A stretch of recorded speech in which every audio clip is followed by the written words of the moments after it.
Herkese merhaba arkadaşlar. Bakın burada kim var? Çok tatlı değil mi? Piş piş piş. Bak. Bak burada kimler var? Oy yerim ben onu.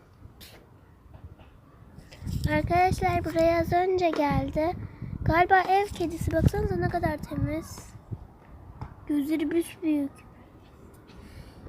Bakın size de göstereyim. Piş piş. Buraya bak. Piş piş piş. Ay ben seni çok sevdim ama ya. Arkadaşlar bakar mısınız ne kadar tatlı. Ama kızıyorum. Ben oraya gidiyorum, oraya gidiyorsa.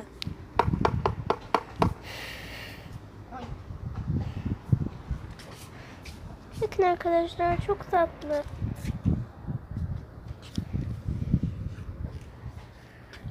Bakalım başka kediler var mı?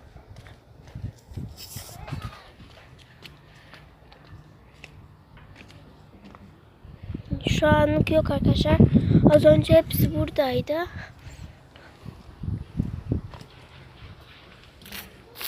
Ben buna sokakta bakıyorum.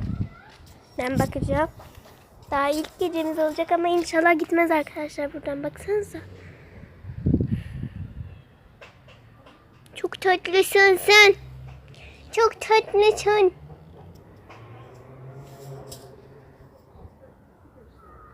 Yedim ben onu ya. Yedim. Arkadaşlar ismini Bella koymayı düşünüyorum. Ama isterseniz siz yorumlara yazabilirsiniz.